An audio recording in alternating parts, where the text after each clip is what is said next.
So what we're going to do is we're going to start with a 1.5 bleed, right? So what I normally do is I start from the right side.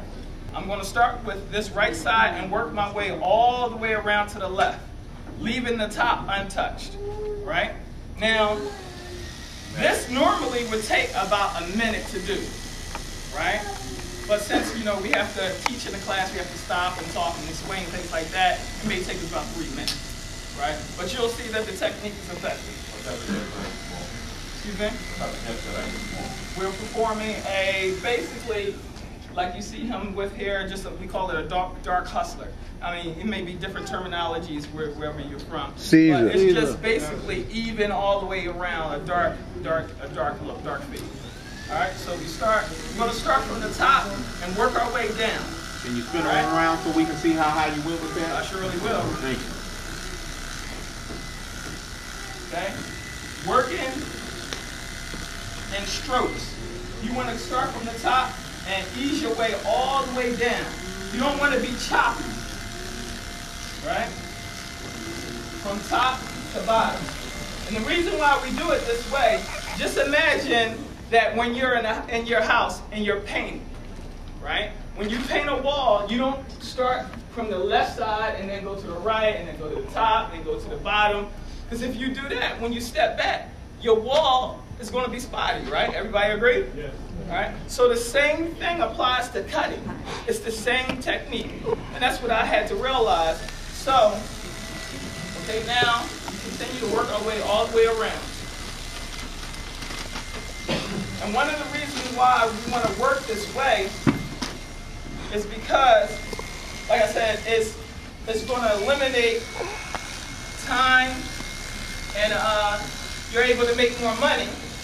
And at the same time, you need to develop a system for you that works all the time so that you can apply it to all your customers. You know what I mean? When you get a customer, a client in your chair, you should be able to dissect his hair before you even get into it. Don't even start to cut. When you're blow drying that head and you're combing that head out, that's the time when you determine what style best fits him. You know, you don't wait until you get into the middle of the cut and say, whoa, I shouldn't have did that. That don't look right. You know what I mean? You determine that when you're when you're combing his hair out. So when you do that, that makes it all easier for you to start your cut. All right? So now we know that we're going to cover the sides, right? Let's say that took about, it took about 20 seconds. Okay? Everybody agree? About 20 seconds, right? Now we know that we covered the whole from the right side, to the back, to the left side. It's covered. We don't have to guess now. We don't have to guess and think about, well, did I go over here? You know what I mean? Should I go back over there or anything like that? Because you know it's covered, right? You work from top to bottom. So now all you have to do is start from the back, the crown of the head, and work yourself straight down. Still working in that same motion from right to left, or you may go from left to right. Working it all the way down. See, we're not doing this. Here, and here, and here. You don't want to do that. Because what happens is, you'll create a part. You'll create a line in the head. Once you set a clipper inside the head like this, and you go in front of that, even though you go over it and even it out, it's going to be a line, a light spot, a light line in the head, because the clippers cut, you know, and they're going to begin to cut where you begin to cut. You understand? So, you're almost finished with the whole top.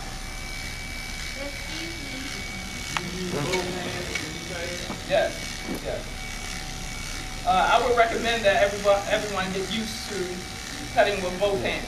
You know? She got a question she wanted to ask. I was actually trying to ask you. You said there were 3 different phases: a tuft, a cowlick, and a whirl. Yeah, not necessarily phases, but just like the different type of hair. Yeah, I know. Yeah, but I'm trying to figure out what's the tuft. What's the difference? That's when it sticks out like Dennis the Menace. A tuft is something that sticks out like Dennis the Menace. A whirl is something that kind of goes in a circular motion. I know, yeah, I know what those were. I just wasn't certain about the tuft. Is it located anywhere or generally in the front? Okay. If you cut somebody's hair and everything lays down, then one side just sticks out. No matter how much you go over it, just sticks out. That's a tuft. Okay. And one more question. She wants to know why didn't you use the ABC technique? Say that again. The lady behind me wants to know why didn't you use the ABC technique? Why did I use the ABC technique? Why didn't you? What's the ABC technique? Oh, okay. Tell us. We're all here to learn. What is it? I want to know now. Yeah. It's something that I Stand learned in up. school. I'm just gonna tell I got nice. Okay. Y'all can hear me good. It's something I learned in school, A, B, and C. And the cutting formation should start at A, then B, then C. You should never go through all three at one time. I was taught to go in one, go in two, go in That's three. the beautiful thing about you too, because everybody else got their own technique. It'll make you faster also. See, what it is, just like driving a car. Everybody drives their car different. But when it's time to go take the test, there is a textbook way to do it. There's not really a wrong way and a right way to do it, just like art. You know what I'm saying? There is a textbook way that they actually teach you how to perform barbering services. But after you learn the basic and master the basic techniques, then you take the basic techniques and add your own flavor and techniques into it. So y'all knew what I was talking about. Yeah, but not in that particular terminology that you said. Okay, now we just evened out the whole head, right? So from that point, you want to comb out all the debris, all the hair that you done cut out. You want to comb all that out. Once you do that, you can go back over the head again. Like I said, that may have took about 30 seconds, right? You're 30 seconds into the cut. So why not go back over the head again to make sure that everything is even, right? So we follow the same pattern. Starting with the left side, the right side, and working our way all the way around. And what you want to do, you want to always keep your comb in your hand, right? This comb is like an eraser, right? It erases away everything so that you can see what you're doing better. You know, at times when you can, in cutting, you want to relate your tools to something that you're familiar with to help you understand, you know? So we go back over the entire head.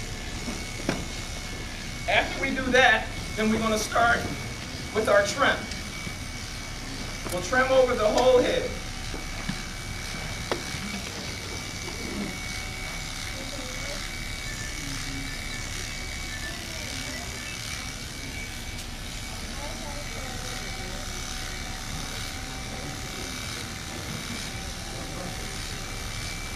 Okay, now that's done.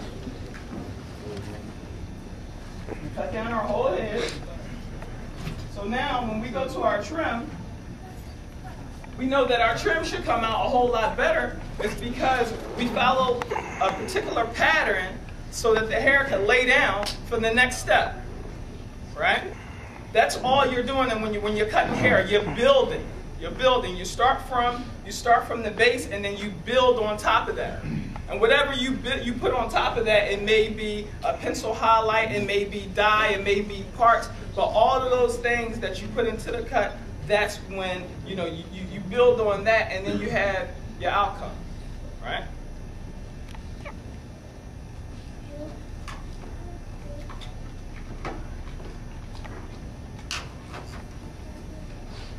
Right now what I'm doing is just kind of lowering, taking some of the weight off right around by the line before I actually shape it up. I know a lot of times when you guys are doing lineups, you have a hard time kind of getting the line straight. A lot of that has to do sometimes with actually blending the hair down into the skin. Kind of bring it down and make it a little even so when you actually do your line, there's no hair hanging over the line after you cut it. All right. Also, when you're doing your haircuts, go back over it a couple times, look at it. You know what I'm saying? Don't be so quick to get the client out of the chair.